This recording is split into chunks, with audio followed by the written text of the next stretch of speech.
All right, our next presenter is Chris Airola, and he is a public school teacher turned property manager. He's been doing property management for 35 plus years, and his company Rent Pros has about 1,000 units under management. And he also started the California Landlord Association to help out owner managers to provide them information. Chris, why don't you turn on your video and unmute yourself and let's get started. Hey, Joel, thanks a lot. I'm trying to start my video, but it says you have it off for me. Do I? Okay. Can I start because the host, there we go. Maybe that did. Let's see, ask to start video. We got you. I apologize. Okay. Well, thanks again for inviting me, Joel. That was Ryan. That was awesome. Let me see if I can share screen here and get this underway.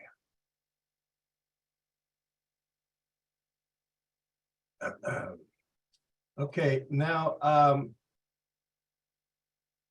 I want to take off a couple of things from what Ryan had brought up. I made some notes here regarding sellers. I will tell you that about 50% of our new business right now, which translates to about 8 to 10 clients. So we sign about 15 to 20 clients a month. So 8 to 10 of those are actually people who tried to sell their home and couldn't, or looked at selling their home and just discovered that they couldn't get the price that they wanted. So they decided, well, let's just go ahead and rent it for a couple of years, a year or so, and see what goes on. And we've seen this in cycles in the past. And you know, if people are willing to wait, the market generally comes around and they're able to sell their home. Regarding the rent amounts and how much, you know, I wish we had all these stats that Ryan has. I wish we had those for rental properties, but the fact is, you know, when you look at Zillow, Redfin, Google, you look at the rental market, you're looking at what rental owners, landlords are asking. You're looking at the asking price. You see the asking price on Zillow. You never really get to see what the property actually rented for. And although we don't generally see a lot of negotiation, you know, the rent's $2,000 and a tenant comes in and says, hey, how about $1,800? What we see is the rent might be $2,000, it sits. And then we'll have some people that are interested in talking, and then we'll go to the landlord and say, hey, if we're 18, I think we could rent this. And we go ahead and talk to those tenants. We rent it. We simply take it off the market. We don't relist it at 1,800. So that data is never put down and never written anywhere. And so we don't have stats like you know, unfortunately, as detailed as you have in the sales industry. It may be worth noting that there was a company, there is a company called RealPage. RealPage is a publisher of some of the most major software, property management software in the world. They publish Propertyware and they service, they provide property management software for tens of thousands of units across the country and even worldwide.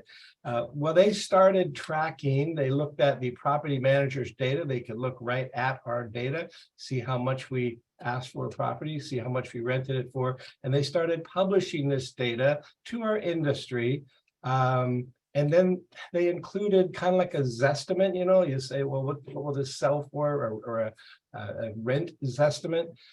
Here's the estimate of what this should rent for. And they were just last week hit with a massive class action lawsuit. In fact, I received paperwork that if I knew anything about this company, I was to turn it over to these attorneys immediately.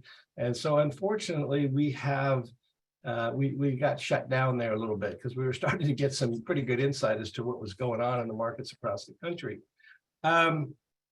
Last, I'll just say, bring one more thing Ryan brought up, and that is what are the rent prices doing right now? Well, Ryan put some numbers up there, -4%, -3%, and we see those numbers get published by Zillow and other agencies.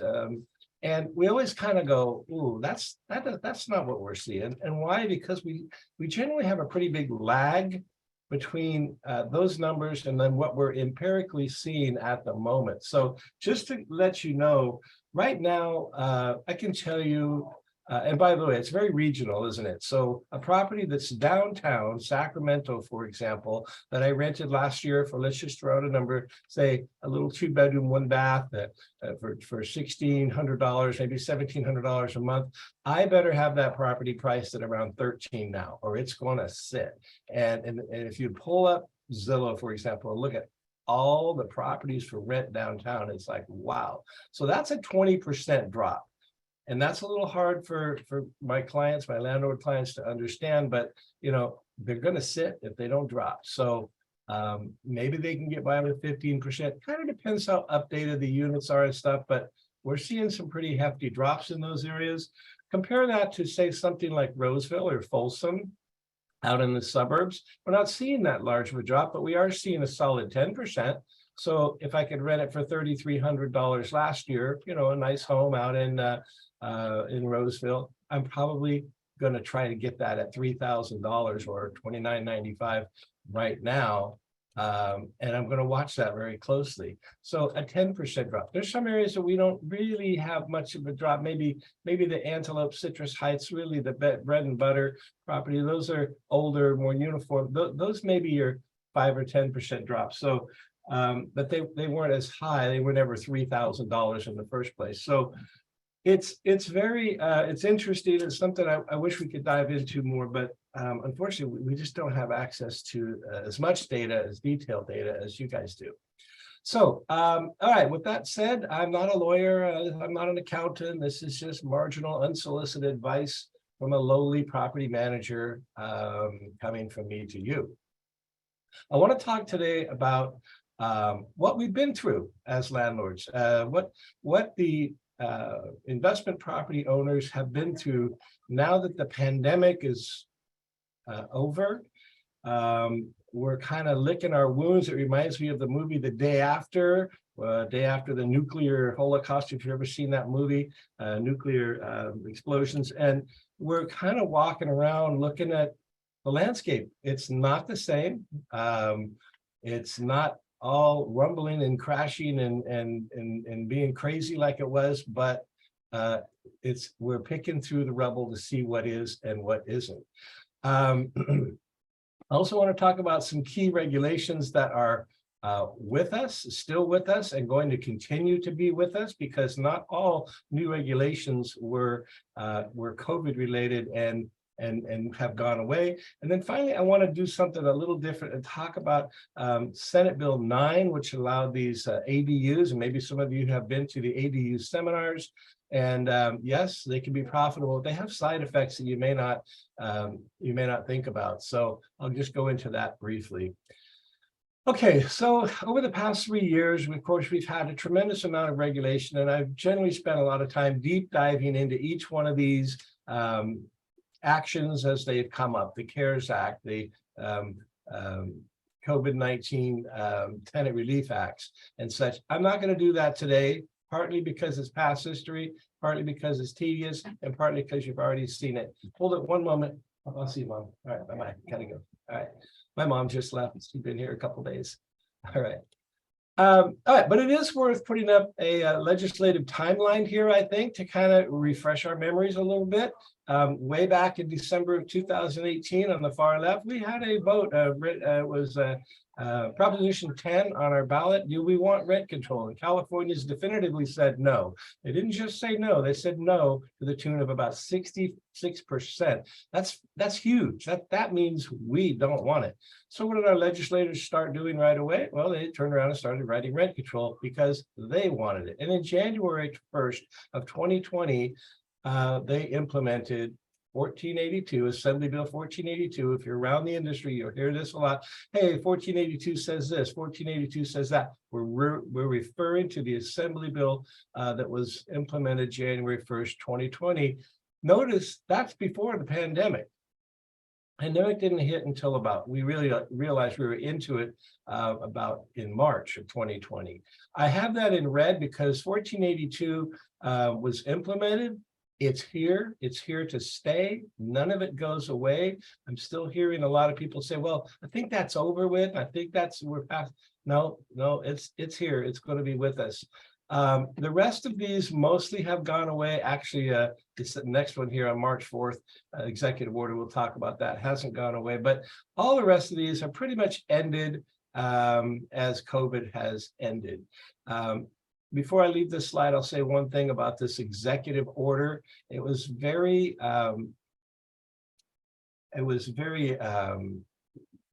earth-shattering for us because we have in the industry, because we have state laws that govern, for example, landlord-tenant law, when I can evict a tenant, how long it's going to take, what the requirements are, how I want to handle eviction. We have to look at the state law to determine exactly how to handle that situation. If a tenant's not paying, or if they're causing destruction, or moving unauthorized personnel in, and the list goes on. Executive order signed March 4th of 2020 said every jurisdiction, every city, every county gets to make their own rules on how they want to handle evictions, and they did. And so that's still in effect. So there's still, we'll talk about this here a little bit more, give you some examples of how confusing now that has become. So I don't want to sound negative. In the last couple of years, I've given these talks, and rightfully so. People say, "Gosh, it's so negative. You sound so negative." Well, I'll tell you, the news is the headline is really nothing good has happened for California real estate investors over the last 3 years. We've had a ton of regulation, a ton of rules, a ton of judicial orders, executive orders. And really, it hasn't been good for property owners, investors, I should say. But I will say this before we continue. All of that said, I'm still an investor. I've been making offers as early as recent as this last week on rental investments, even multifamily. Some of my clients are doing the same. And here's why. They make all these rules. If you know the rules and you follow the rules and you can plan around the rules, you can make more money now as a real estate investor than you could 5 years ago. And that's true, partly because rents have escalated so rapidly, and we could get into why. A lot of it has to do with rent control being passed, actually. But I don't want to be a Debbie Downer and make it seem like, oh, you should just not invest in real estate. I think the greatest place, and I know that Joel disagrees, and probably Mike too, the greatest place to invest in real estate is right here in the old Golden State, because, well, look at our rents, look at our appreciation, and there's a whole bunch of other things we can talk about. So here we go. The pandemic effects. Well, first of all, what happened in March of 2020, we were into the pandemic, March and April, is rent was essentially not waived, it was deferred. That is, the state came in and said, well, tenant, if you were affected by COVID, you don't have to pay rent. Did the tenant have to prove that? No. What they had to do was we were required, we as landlords, property managers, were required to send tenants a form. We had to send them a form that said, were you affected by the pandemic? For those, if they weren't paying rent, we had to send them this form. All they would do is check yes, sign their name, send it back, and rent was no longer, it was now waived. Could I evict them? No. The state implemented an eviction moratorium. So it was kind of hard to imagine at the time, and frankly, it still is. that somehow landlords were supposed to provide housing, pay the bills, pay the maintenance, pay the taxes, pay the insurance, and yet have no income. You might say, well, you know, the tenant, if they were affected, lost their job or something, what could they do? Well, you know, we typically have social programs where everybody chips in to help out, right? Help out a tenant. But this was different. This said, you, Mr. Landlord, now have to pay the expenses of this particular portion. So Joel, you know, you rent from me. Now I get to pay your expenses. You don't have to pay your rent. Didn't matter what your lifestyle was, what your debt was, and so on. This opened the door to an awful lot of fraud. What percentage of fraud? Well, in my little, I'm going to call it small little group of tenants, we have about 1,100 properties. We saw about a 5% rate where people said, I'm checking yes, I can't pay the rent. But we know our tenants. We know that they, you know, who works for the state, who's self-employed, who got laid off. And so I'm going to just say empirically, the amount of fraud that we saw was about 4%. And that may not seem like a big number, and it fortunately it is not, but it greatly affects those landlords who got the notice your tenant doesn't want to pay rent, or says they can't pay rent. So between this and all the regulations, other regulations that have come into play, we did see two things happen. We saw some landlords sell. Some landlords said, I'm out, I'm selling, I'm moving to it in a different state. By the way, some of the states are now implementing a lot of the same rules that we had here. So running, you may not be able to run far enough. But here's what I've seen most, and I've done some 45-minute seminars on just this topic. It's changed the attitude of landlords. We mostly have what I'm going to call mom and pop landlords. My landlord clients are moms and pop, husband and wife who bought properties as part of their retirement. I don't manage property for any of the iBuyers or even large corporations. They have their own management companies. And so these two groups thought very, very differently. For the few accountants that I do manage for that have to watch out for they always want to know how much, you know, I'm going to call them corporate landlords. How much can I raise the rent? When can I raise the rent? They've always been that way for the past 30 years. But my mom and pops were always, oh, no, we know the tenant. Oh, no, they have a child. No, they're on fixed income. No, he lost his job. He's switching jobs. They would never let us raise the rents. It was so typical for this group, these mom and pops, to be very forgiving, very want to help their tenants. That has changed a lot. That has changed a lot. I would go so far as to say I maybe out of my 800, 900 owners, I maybe have 2 or 3 who are still in that mom and pop, and even they are changing. Most of my clients now, virtually all of them, want to know, when can we raise the rent? How much can we raise the rent? What's the maximum we can raise the rent? And so on. And yes, we did see a few property owners lose their properties. They couldn't make rent.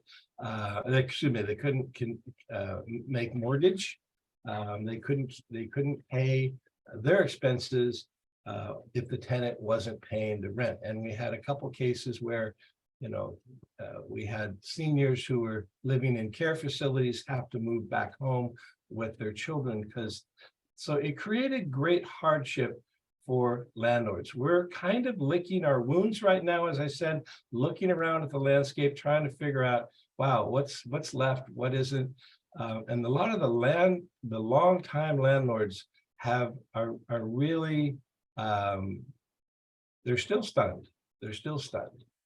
Some of the takeaways here, as I said earlier, different jurisdictions throughout the state are allowed to make their own rules. In Los Angeles County, believe it or not, they are still under an eviction moratorium as we speak. Locally, we saw landlords go without rent for the longest was about 24 months. Well, 24 months, the rent's a couple $1,000s a month. Well, that's easily $50,000. I have owners who are owed $70,000 and $80,000, which they'll never see. In Los Angeles County, they are set to have their eviction moratorium lifted at the end of end of February, which will mean 35 months for them. Also, Contra Costa County down here in Oakland, in vicinity, they have an eviction moratorium that's very, very similar. So tenants weren't required to pay rent for those times, and the owners are not allowed to evict them. LA County and Contra Costa, for example, actually expanded this and said, you can't evict your tenant for virtually any reason, even if they're moving additional people in, bringing in dogs, cats, whatever. So the state has really stepped in and, in my opinion, overdone this in certain counties throughout. Well, of course, this has brought some legal action, hasn't it? I mean, why wouldn't it? The landlord groups have attorneys and they've been filing suits. And I thought this was interesting, so I'll include it. I went to a convention a while back, and this was the topic. They were updating us on many of these lawsuits that frankly don't get very far in California because of our judicial system and those judges who are on, for example, the Ninth Circuit. But they cite the Fifth Amendment. They say, well, this is a violation of the Fifth Amendment. And that surprised me, because I thought the Fifth Amendment was, when you get in trouble, you say, I'm not going to testify again. I'm going to take the Fifth. I'm not going to testify against myself. But actually, the Fifth Amendment has two parts. And down here in the bottom, I've highlighted, and I'll bring this up. It says that we shall not be deprived, citizens shall not be deprived of property without due process of law, nor shall private property be taken for public use without just compensation. So this has been the argument. When the state comes in and says, hey, you have to operate without income. Yeah, you can keep the property. The state can't take the property, but we're just going to take away income. We're going to make it virtually impossible for you to operate. Well, we didn't take away your property.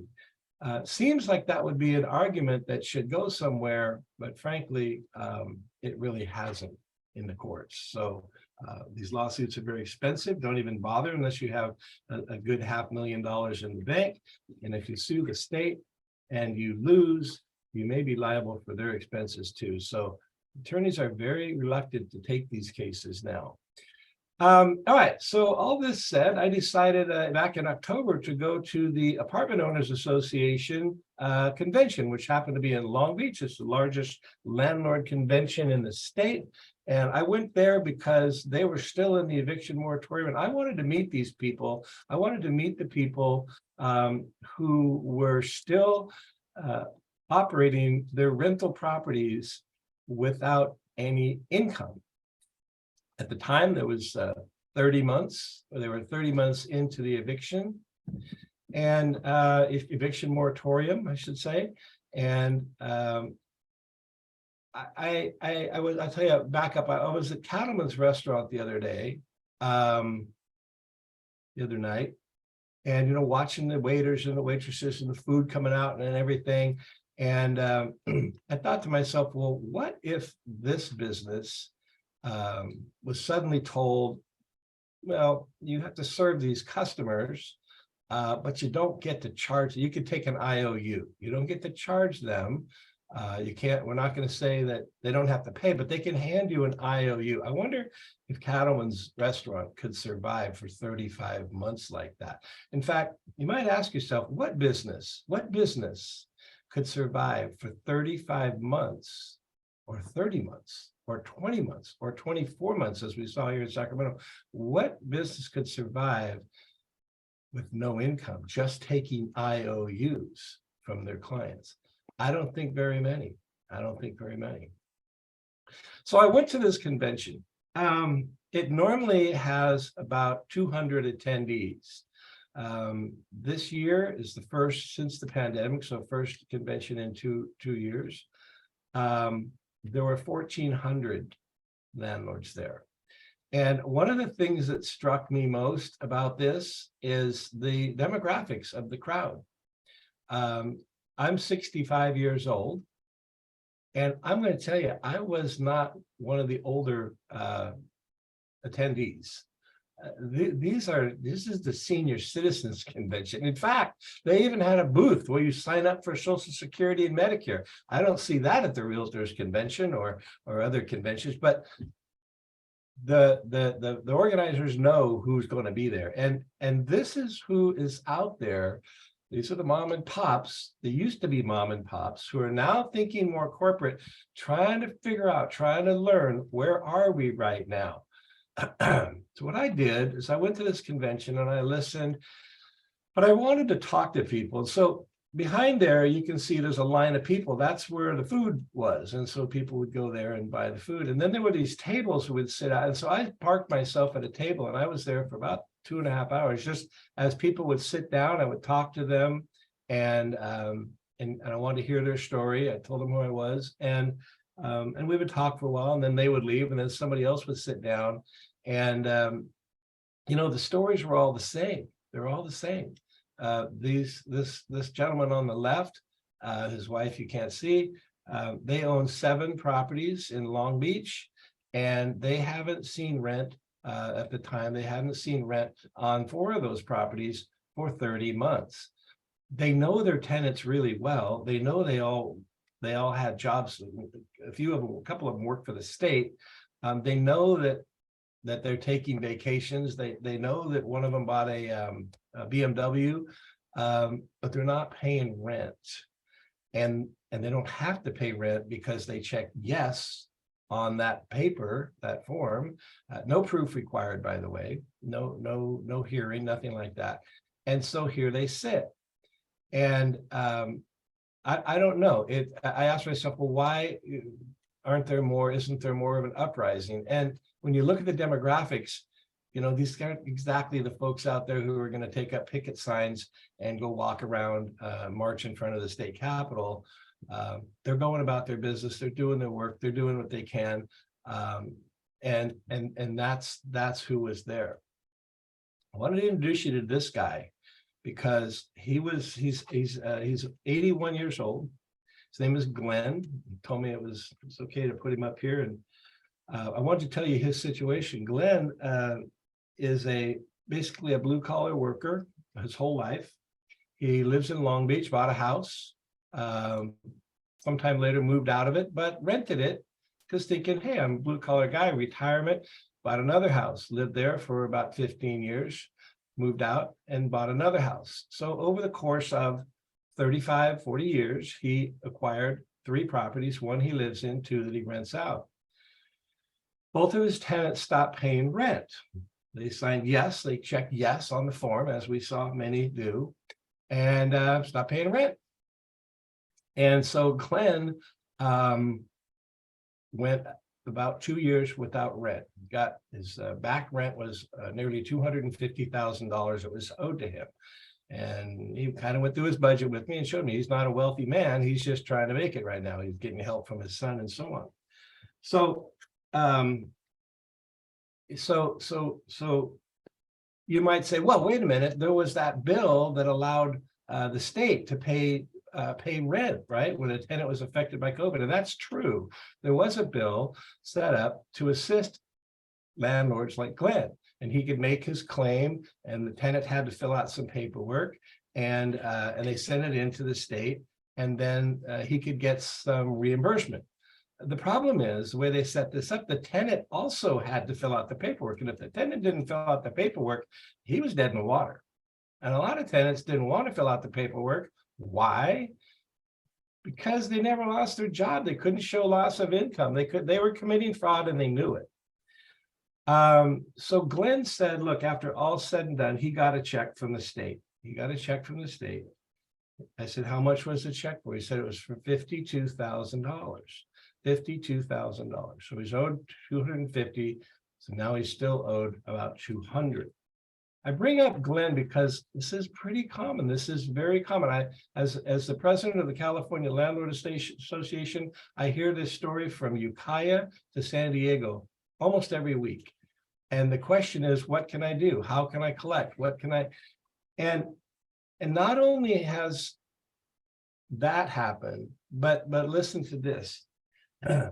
In the past, Glenn could take his other tenants to court at some point, because remember, the rent was deferred, not waived. So at some point, the state said, okay, you can go ahead and sue your tenant for that money if they haven't paid it.